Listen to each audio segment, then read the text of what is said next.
hutang lah. Orang hutang dia tak banyak, hutang 10 juta aja. Dia tak bayar. Yang dia pula ambil apa nama ni, lawyer dia Karpasing.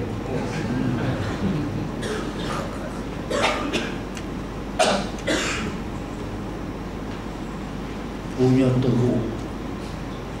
Dia hutang tu jelas, agreement jelas kan, tapi putar belik tu tahulah Karpasing. Dia skrunya setiausaha PA kepada kawan saya ni di Mahkamah Perempuan pula. Kalau tidak kuat betul semangat tu boleh gila tu. Itu saya kata, itu tahu kan, itu yang berlaku dalam mahkamah kita ni. Saksi memang kena skru, apa kena skru. Islam tidak. Islam tidak. Kalau orang itu membantu mahkamah, dilayan dia sebagai seorang pembantu. Tak boleh gunakan bahasa yang keras, tak guna bahasa yang kemudian skru di dalam. Sebab kita ada ni. Okey. Sekiranya kamu melakukan apa yang dilarang itu, tadi dilarang untuk menyusahkan saksi sebagai contoh. Sekiranya kamu melakukan apa yang dilarangkan itu, maka sungguhnya perbuatan itu fasik, tertolak dan kena bela.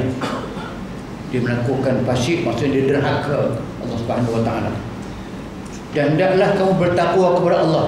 Allah mengajar kamu dengan keterangan itu, dan Allah Maha mengetahui akan segala sesuatu. Itu saya ambil terjemahan daripada ayat surah Al-Baqarah 282 yang nak menyatakan pasal hutang. Itu dia keadaan dia. Okey, kita masuk kepada bab baru. Dah habis bab hutang ni. Kalau sudah report balik lah yang saya sebut tadi sebagai kesimpulan di akhir, kita akan berakhir sampai kepada halaman 1446. Kita masuk kepada bab baru pula, bab yang nama dia anugerah ataupun hibah. Selesai bab tu, kesimpulan dah nampak. Bab baru dalam bab muamalah ini dipanggil bab hibah. Jangan baca hibah. Hibah, haya baha, hibah. Hibah ini istilah Al-Quranul Karim yang diterjemahkan dalam buku ini, maknanya anugerah. Anugerah ini mungkin lain sikit makna dengan makna pemberian. Anugerah ini adalah anugerah pangkat, anugerah ijazah, anugerah apa semua. Tapi tak apa, yang pentingnya istilah Qurannya hibah. Hibah tu disebutkan yahabu liman yasha inasa wa yahabu liman yasha uzzukura. Allah menghibahkan, menganugerahkan. Allah adalah dia anugerahkan. Allah menganugerahkan kepada orang yang dikehendaki anaknya anak perempuan, dan Allah boleh menganugerahkan kepada pasangan itu anak laki-laki. So, dapat anak itu merupakan anugerah Allah. Apa? Lepas tu ada ayat yang mengatakan wahabali alal kibari Ismail wa Ishaq inna rabbi la sami'ud du'a, yang bermaksud bahawa Allah segala puji bagi Allah Subhanahu Wa Taala mengurniakan kepadaku semasa aku tua Ismail dan Ishaq, sungguhnya Tuhanku Maha mendengar dan memperkenankan doa permohonan. Maksudnya Nabi Ibrahim alaihissalam sudah melewati umur 100 tahun, tidak dapat anak dengan Sarah. Pergi melancong ke Mesir dan Makaukis Raja Mesir menghadiahkan kepada Nabi Ibrahim seorang perempuan yang tak tahulah bahawa nama dia Hajar.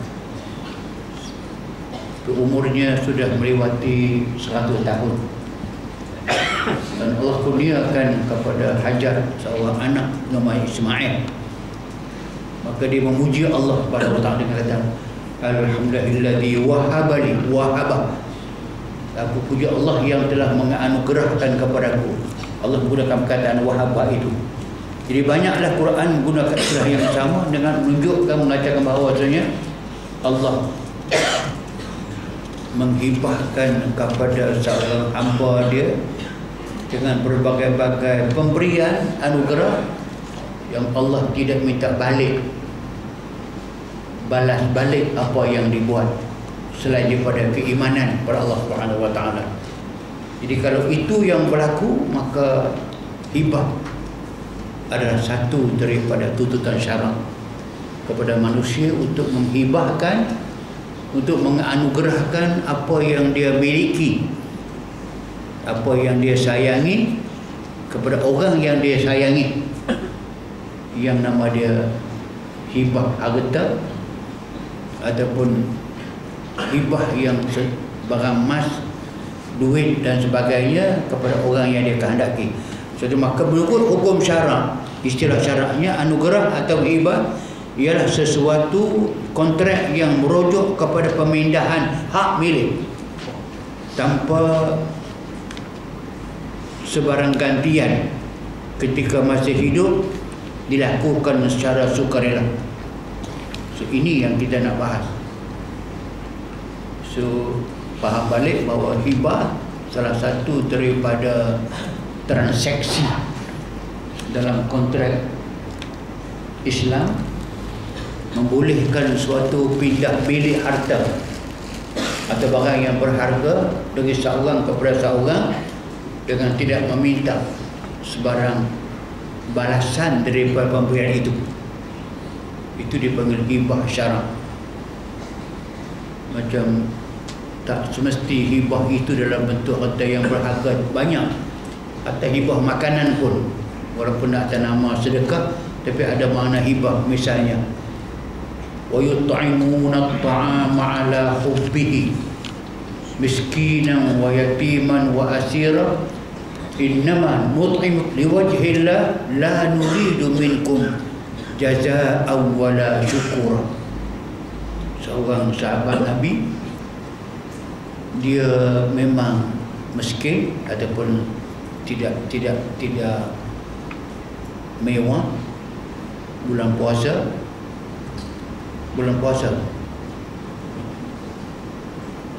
dia berpuasa, untuk berbuka puasa itu ada sekadar makanan cukup dengan keluarga dia, berbuka saja. Tapi nak buka itu ada orang datang, tetamu yang tak diundang, dekat dengan buka puasa dia, datang seorang ada beberapa orang yang amat miskin yang tidak makan 2 hari dah. Maka mereka, sahabat ini telah memberikan makanan yang disedia untuk berbuka itu ke semua kepada mereka. Mereka berbuka dengan air sahaja, air pertama.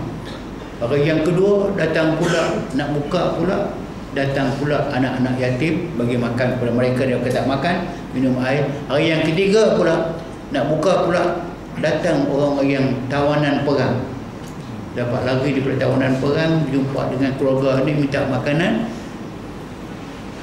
diberi kepada mereka. Al-Quran merakamkan ini,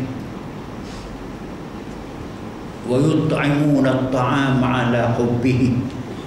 Mereka memberi makanan kepada orang yang perlu, sedangkan mereka juga perlu. Ala hubbihi, nak sangat mereka makan, mereka puasa. Miskinan, hari pertama orang miskin. Wa yatiman, hari kedua orang anak yatim. Wa asira, hari yang ketiga itu orang-orang tawanan perang. Tapi hati mengatakan innama nut'imukum liwajhillah, kami bagi makan kepada kamu ini kerana akan pahala daripada Allah. La nuridu minkum jazaan, kami tak nak sebagai balasan daripada kamu. Wala syukura, terima kasih pun tak payah. Itu juga termasuk dengan makna hibah makanan, pemberian yang amat tinggi nilainya dan besar gunanya. Saya ulang balik bahawa yang nama hibah yang kita maksudkan pada malam ini dalam bacaan kita ini, bahawa Anugerah ataupun hibah ialah suatu kontrak yang merujuk kepada pemindahan hak milik tanpa sebarang gantian ketika masih hidup, dilakukan secara sukarela. Buat masa hidup dengan sukarela, memindahkan harta dia, hak milik dia kepada seorang, keluarga boleh, kawan boleh, kenalan boleh, tak kenal pun boleh, kepada orang seorang boleh, kepada organisasi pun boleh. Itu maka diistilahnya sebagai hibah. Dan untuk faham dengan mudah, syarat kaya dengan beberapa transaksi, istilah yang menggambarkan itulah hati budi orang Islam yang sebenar. Apa? Kita ada hibah, kita ada sedekah, kita ada tabarruk, kita ada zakat, dan kita ada wasiat. Tengok istilah, semuanya merujuk kepada memindahkan hak milik dari seorang pindah kepada orang lain dengan tidak minta sebarang gantian. Tapi kenapa nama dia banyak sangat? Nama hibah, nama wasiat, nama sedekah, nama tabarruk, nama ada hadiah dan sebagainya. Setiap istilah itu ada makna tersendiri. Kalau istilah hibah, pemberian daripada orang yang berada kepada orang berada atau tidak berada. Dia boleh hibah kepada orang kaya. Seorang kaya boleh pindah hak milik dia kepada orang kaya yang lain atas nama hibah, atau kepada orang yang miskin. Dia tidak macam sedekah. Kalau sedekah, pemberian daripada orang yang berada kepada orang yang tidak berada. Kalau hadiah, biasanya kepada seorang tak kira miskin, tak kira kaya, untuk mendapat pengukuhan silaturahim. Kalau kaya dengan miskin, mengukuhkan hubungan orang kaya dengan orang miskin. Kalau dikatakan derma, biasanya diberi kepada orang yang nak buat sesuatu projek. Derma buat surau, derma buat sekolah, derma buat masjid dan sebagainya. Kalau dipanggilkan dengan hadiah, biasanya sempena dengan hari raya, hari jadi, hari kahwin, hari bercerai dah. Itu yang dipanggilkan. Kesemuanya itu dipanggilkan istilah-istilah yang boleh. Ada masa yang boleh terima, ada yang tidak boleh terima. Contoh dia, kalau kita orang kaya, orang yang tak kaya, orang yang berada, yang tak susah, datang orang nak sedekah kepada kita, maka saya tidak boleh terima sedekah.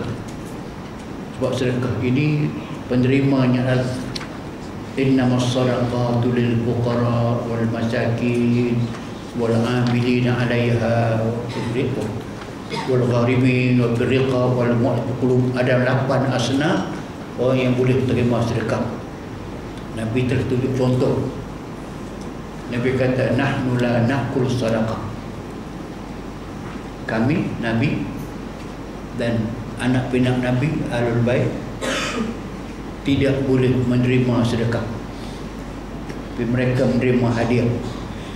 Satu hari Nabi pergi ke rumah Barirah, seorang sahabat. Asal Barirah ini hamba dimerdekakan. Pergi, Barirah sedang bakar daging. Nabi tengok dia bakar daging itu menimbulkan keinginan nak makan daging itu. Dia minta Barirah hidangkan kepada dia daging itu. Barirah jawab dekat Nabi, "Ya Rasulullah, innaha sadaqatun li." Dia adalah sedekah, orang sedekahkan kepada saya. Daging sedekah. Adakah Tuan nak makan daging itu? Nabi jawab, kepada kamu dia sedekah. Jadi hak kamu dah, sebab pindah milik. Daripada kamu kepada aku, jangan namakan dia sedekah, namakan dia hadiah. Baru dah menghidangkan kepada Nabi, ini hadiah saya kepada Tuhan. Maka Nabi makan. Tapi kalau yang nama pemberian yang atas dasar inilah, Nabi SAW menerima dan makan makanan yang dihadiahkan. Tetapi baginda tidak makan makanan yang disedekahkan kepadanya. Kalau direct kepadanya, dia tak makan. Sebab itu dipanggil sedekah. Kalau sedekah diberi kepada seorang, pindah milik dah, dan orang itu boleh menjadikan hak dia itu sama ada nak sedekah ataupun nak hadiah. Kalau dia sedekah juga dekat Nabi, Nabi tak boleh makan. Sebab dia katakan ini hadiah, maka Nabi makan hadiah. Inilah di atas perbezaan-perbezaan pokok yang dikatakan hibah itu satu daripada amalan yang amat digalakkan oleh Allah Subhanahu Wa Taala dan Nabi. Okey. So yang nama dia hadiah itu juga kadang-kadang dipanggil sadaqah, sadaqatihinna. Itu sadaqah ini kadang-kadang nama hampir dengan sedekah. Tapi dia bukan sedekah, tapi dia dengan makna mahal. Macam Quran, wa atun nisaa sadaqatihinna nihlah fa in tibna lakum an syai'in minhu nafsan fakuluhu hani'an mari'a. Terjemahan dia, dan berikanlah kepada perempuan-perempuan itu, orang yang kamu kahwini, bayarlah, berilah kepada isteri yang kamu kahwin itu mas kahwin mereka sebagai pemberian yang wajib. Ini adalah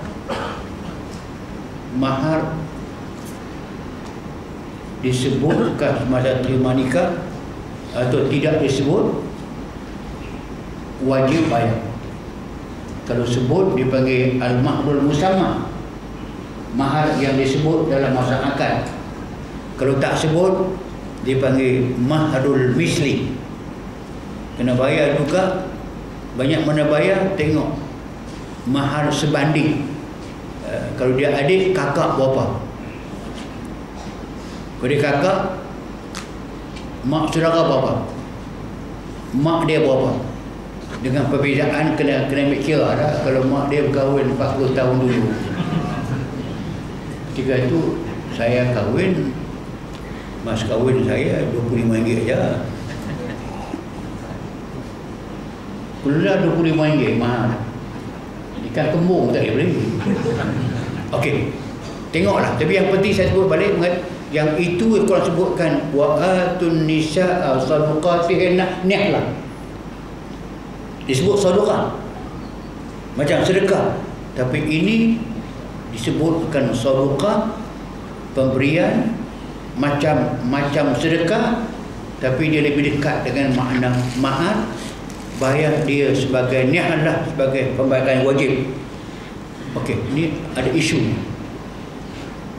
Lepas bayar dan mereka sebagai pemberian yang wajib, kemudian jika mereka dengan suka hatinya memberikan balik kepada sebahagian itu daripada mas kahwin itu kepada suaminya, maka pemberian itu sebagai nikmat yang lazat dan lagi baik kesudahannya. Maksudnya boleh kamu terima balik, rezeki itu halal. Saya nak sebut sebab kita telah menjadi suatu amalan, satu budaya kot. Kalau beri sesuatu kepada orang, jangan minta balik. Kalau ambil balik, dia panggil, kenapa siku buruknya? Dia terima tangan, lepas tu tangan buruk, buruk siku. Kalau bawa makanan ke rumah orang, bawa makanan ke rumah saya, hidang balik, dia tak makan. Kenapa? Takut buruk siku. Berlawanan hukum syarak. Amat berlawan hukum syarak. Pasal jelas ayat tadi, fa in tibna lakum, kalau isteri yang telah menerima duit mahar tadi yang wajib tadi, tibna lakum, hati dia suka cita, yang tidak berasa keberatan, dia bagi sedikit balik, bagi balik kepada suami, kamu kena terima yang itu, fakuluhu, kamu nikmatilah pemberian itu, hani'an, dengan penuh lazat, dengan penuh nikmat, mari'ah. Sebab tu boleh ambil balik yang kita bagi. Kalau mahar yang wajib pun boleh ambil balik jika dia bagi. Ini pemberian makanan, dia bawa bubuk lambung, kita hidang, dia tak makan. Kita usah makan, makan sikit, tak boleh bawa siku. Amat tidak kena. Sebab hukum tadi, bila anda hibahkan sesuatu kepada seorang, anda pindah milik kepada dia. Bila anda bawa kepada saya, orang suruh bawa kat saya, bawa dekat saya terima, maka berlakulah pindah milik. Maka yang itu menjadi hak saya dah. Saya hidang balik, jadi hak saya. Macam tadi, macam barirah tadi. Barirah terima daripada daging orang hadiah dekat dia, kering. Orang sedekah dekat dia, dia berhak terima sedekah. Lepas jadi hak milik dia, dia hidang kepada Nabi pula, bukan atas nama sedekah. Itu hak dia atas nama hadiah, maka boleh. Sama je tadi, isteri menerima daripada pemberian suami tadi ini sebagai niatlah mahar yang wajib dia terima. Tibdah lakum, tahu mengatakan suami nak dapatkan mahar itu pun berhutang, dia bagi balik dengan sukacita, boleh ambil dan tak buruk siku, boleh dimanfaatkan. Kalau itu hukumnya dan kita faham sangat, saya ulang tu nak fahamkan yang orang tak faham. Arti sebarang pemberian, sebarang hibah pemberian, anugerah, sedekah, zakat, sedekah, tabarruk, derma. Jika berlaku pemindahan milik itu sah, hibah tadi sah, maka berlaku pindah milik. Berlaku pindah milik kepada orang itu, tak ada kena-mengena dah dengan orang tadi. Dan dia memang tidak boleh minta balik. Minta tak boleh. Lepas bagi, minta balik, yang tu kot yang buruk siku. Tapi kalau dia tak minta balik, orang tu bagi dengan senang hatinya, hidang makan balik, dia kena makan. Kalau dia tak makan ketika itu, dia mengecilkan hati tuan rumah. Dan ni saya bagi, kamu bagi habislah hak kamu dah, yang ada pun hak tuan rumah dah, maka boleh bagi balik dan tidak ada masalah. Okey. Kerana itulah maka Allah Ta'ala sebut lagi yang sebenarnya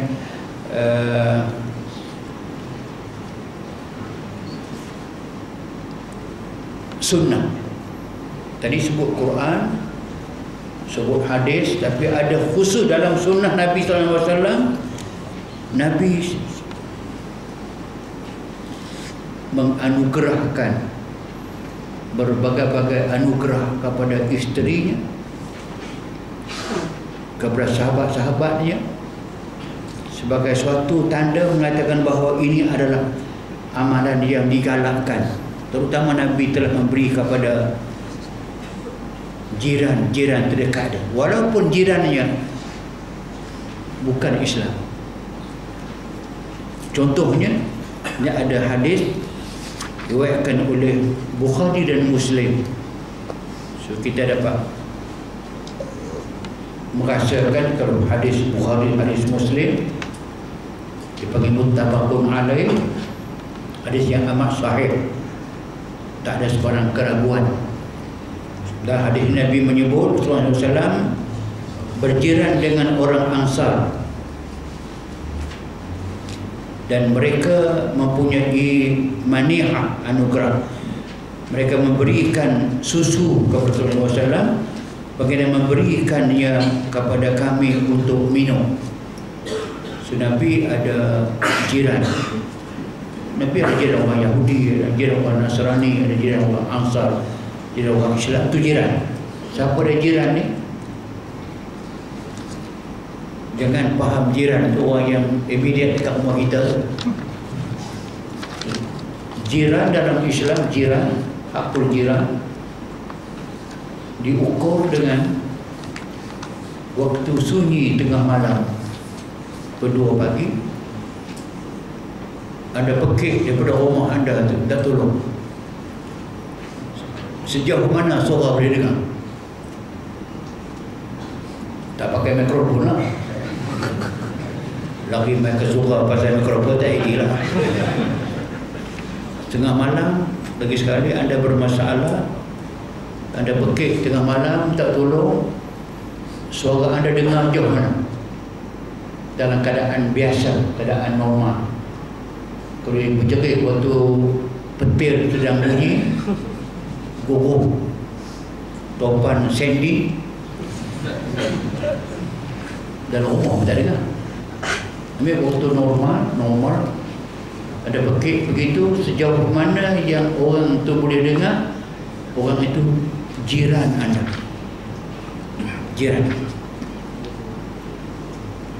dan mereka ada hak kepada kita, hakul jiran. Di antara haknya macam ni, orang Ansar ini dia beri hadiah dekat Nabi. Sama, saya diulangkan anda faham sangat. Bila hadiah telah berubah milik daripada Ansar, orang Ansar kepada Nabi. Nabi terima pula, dia bagi hadiah pula kepada kawan-kawan dia. So menjadi amalan yang begitu. Maksud manihah, anugerah dalam hadis ini adalah unta atau kambing yang mempunyai susu.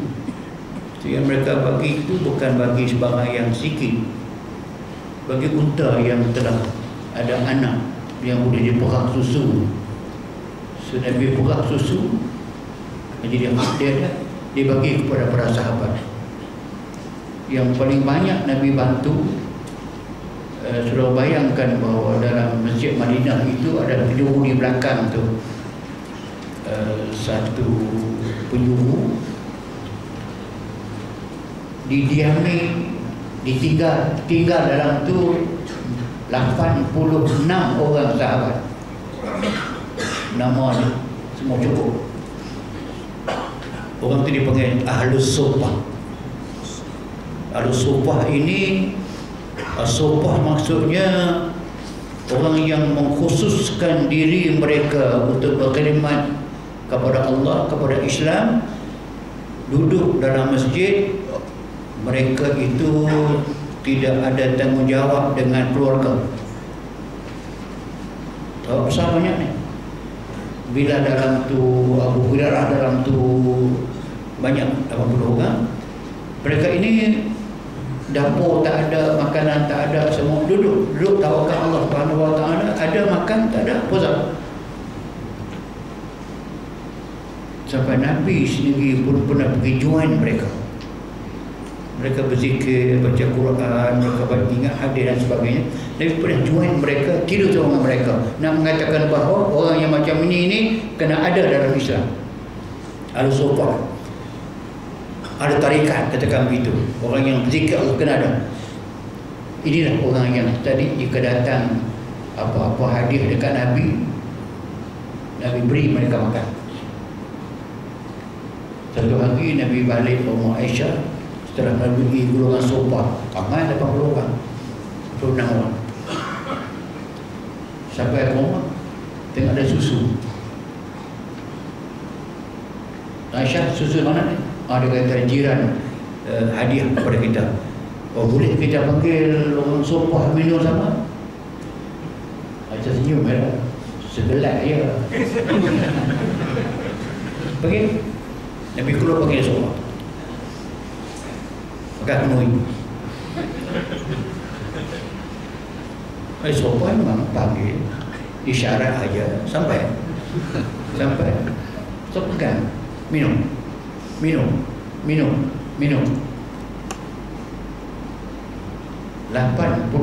orang. Kesemuanya kenyang. Dan susu dalam gelas itu, dalam bekas itu tak habis-habis. Satu kali orang cacat-cacat hibah, orang bagi daging yang telah masak ke Aisyah. Aisyah nak makan daging tu, tapi teringat dekat suami, dekat Rasulullah. Nabi pun tak makan lama daging. Nabi balik, tersimpan dengan baik daging yang telah masak dari itu.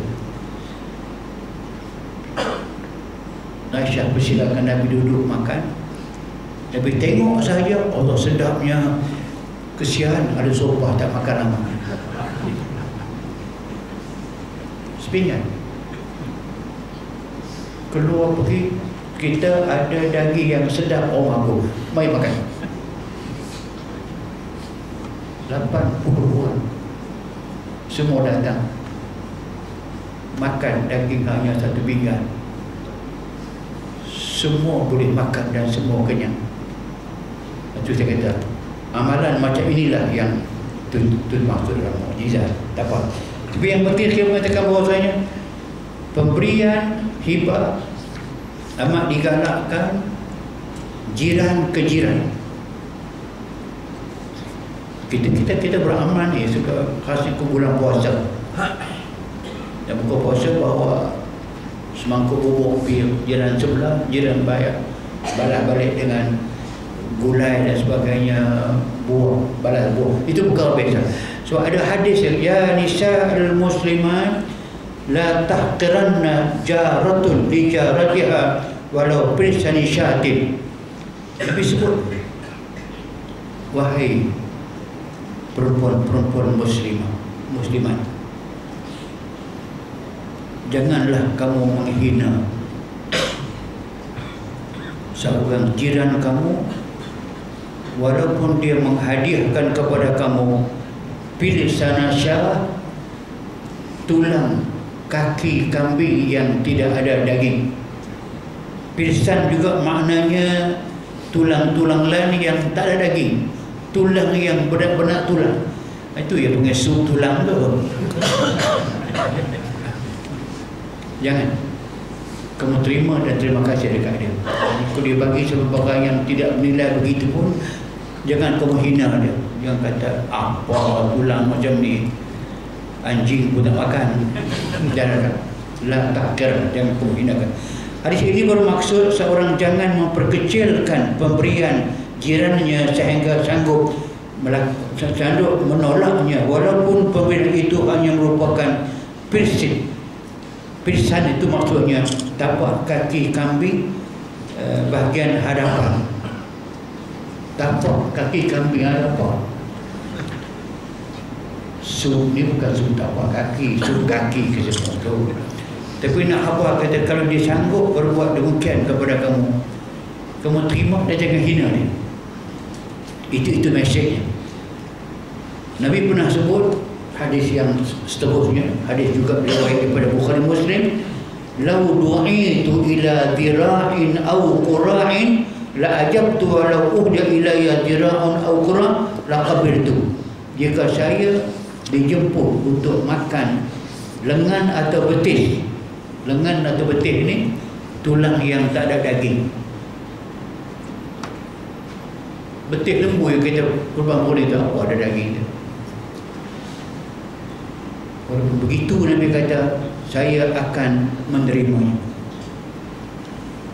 Jika saya dihadiahkan dengan lengan atau betis tanpa daging, saya akan menerima. So tidak boleh dipandang kecil hibah pemberian yang diberi oleh seorang kepada kita, walaupun sekecil itu, walaupun setidak nilai itu.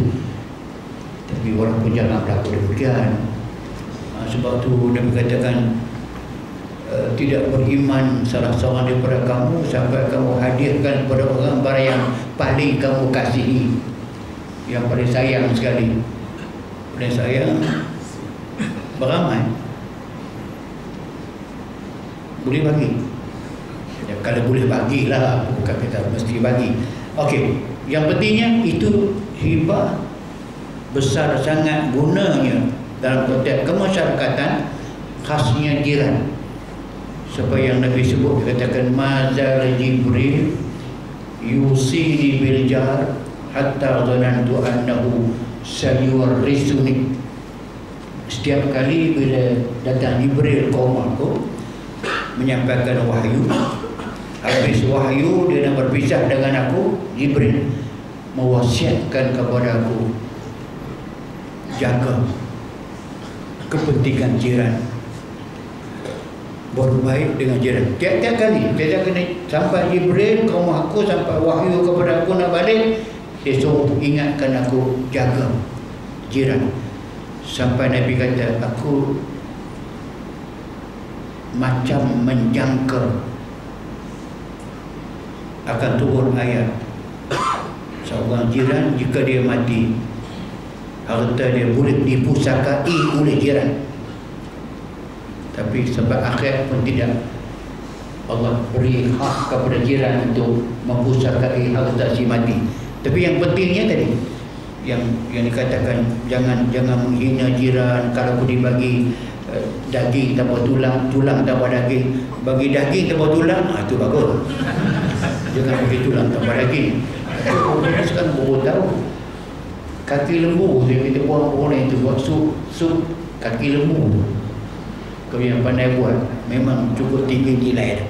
Tapi balik semula itulah dia kehendak. Okey, yang tiganya ijma' ulama. So, ulama dari dahulu sampai sekarang telah sama-sama berkongsi pendapat, bersetuju mengatakan pemberian yang nama dia hibah itu disyariatkan besar guna dia kepada ayat wa ta'awanu 'alal birri wat taqwa. Bertolong-tolonglah kamu dalam mendatangkan kebaikan, kebajikan dan ketakwaan Allah Subhanahu wa taala.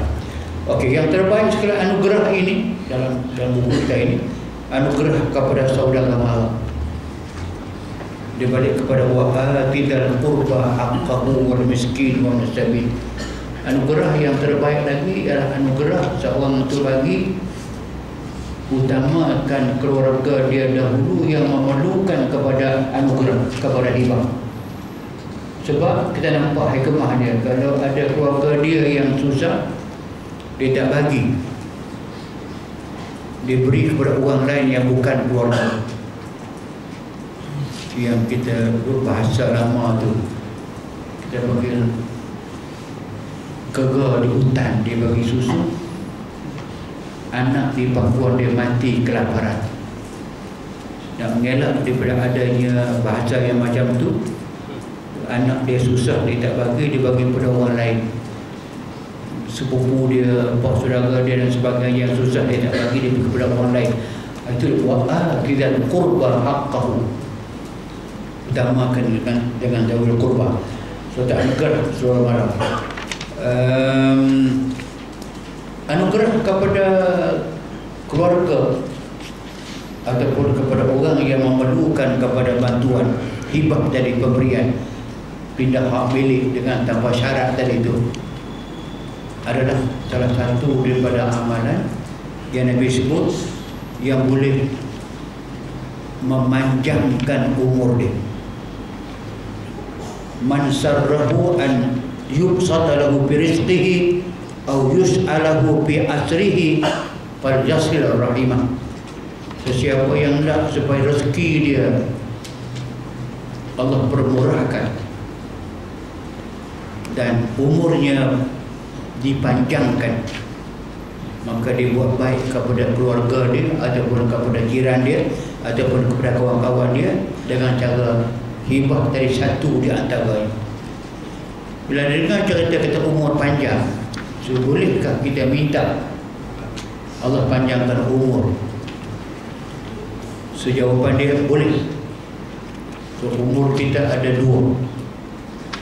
Satu dipanggilkan dengan qada'un mu'allaqun, yang kedua dia punya qada'un mubramun. Qada' umur, mu'allaq dia tergantung kepada doa. Katakan umur si bulan ada dua. Satu umur dia 50 tahun, kalau tidak didoakan, diikhtiarkan supaya umur itu bertambah, maka dia mati umur 50. Kalau dia berdoa, dia minta orang doakan kepada dia, diminta. Itu dia la yuraddul qada illa bidu'a. Tidak diubah qada umur haknya mereka dengan doa. Bila doa dimakbulkan, maka dipindahkan umur 50 kepada 70 tahun sebagai contoh. Bila sampai umur yang kedua, itu dipanggilkan qada mubramun. Qada itu maka berdoalah banyak mana pun, ubahlah macam mana pun, la yastakhiruna sa'atan wa la yastaqdimun, maka dia mati. Maka dalam hadis ini mengatakan bahawa sesiapa yang mahu dipermudahkan rezekinya, diperbanyakkan dan diberkati dan diperpanjangkan umurnya, hendaklah dia menghubung satu rahim. Maksudnya hibah tadi diberikan kepada orang yang berkenaan. Membalas budi itu satu daripada amalan yang baik. Maknanya kalau orang yang menerima hibah, walaupun tidak disyaratkan semasa pemberian itu dia kena balas balik, maka eloklah dia balas budi itu dengan berilah kemampuan dia, apa dia anugerah balik, hadiah balik sesuatu sebagai penghargaan kepada orang yang memberi hadiah. Itu amalan yang terbaik. Hikmah dia kita faham sangatlah. Satu dari hikmahnya yang Allah Ta'ala sebut ataupun Nabi pernah sebut, bertukar-tukarlah hadiah. Sebab ini hikmah bila kita sebut tadi, bila kita bagi hadiah, ada hadiah balas. Macam hadiah orang kahwin lah. Kita walaupun kita bawa hadiah bagi orang kahwin, tak minta dia balas balik hadiah, tapi dia jamu kita. Jamu tu kira balas lah. Okey, bertukar-tukarlah hadiah, kerana hadiah akan menghilangkan kesempitan dada. Insyirah, lapang dada ini satu anugerah Allah Subhanahu Wa Taala kepada insan. Dia tidak berjumpa dengan perkara yang merumitkan, menyusahkan, menyulitkan dia.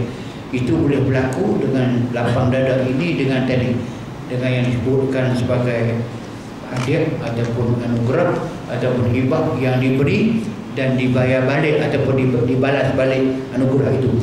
Ada hadis di bawah itu dia kata, siapa yang menerima pemberian saudaranya walaupun tiada diminta dan bukan untuk membangga diri, dia hendaklah menerimanya dan jangan menolaknya. Itu adalah rezeki yang Allah hulurkan kepadanya.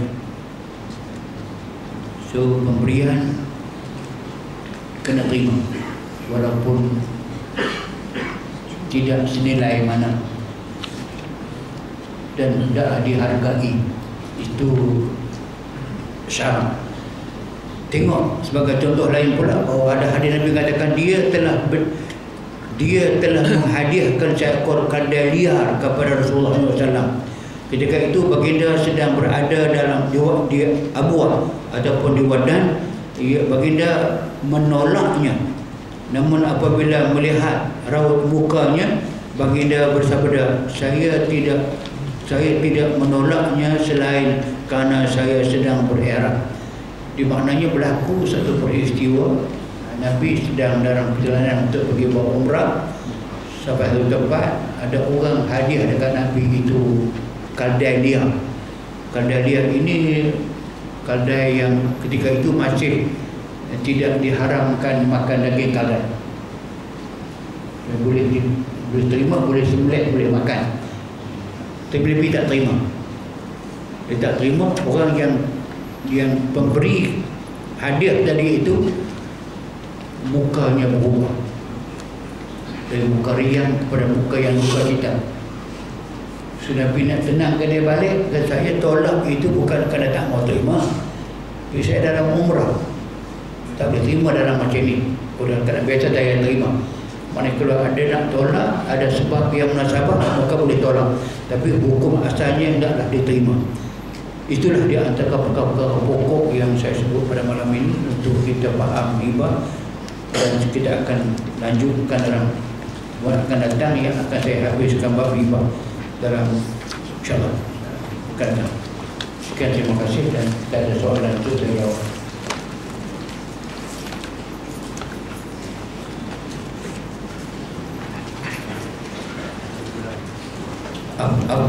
hukum dapat duit dengan hanya klik iklan dalam internet, dengan hanya klik iklan syarikat.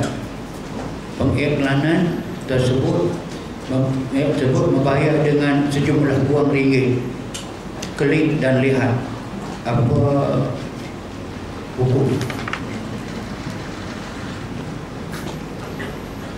yang diboleh dan yang tidak boleh. Yang tidak boleh, wala taqulu amwalakum bainakum bil batil.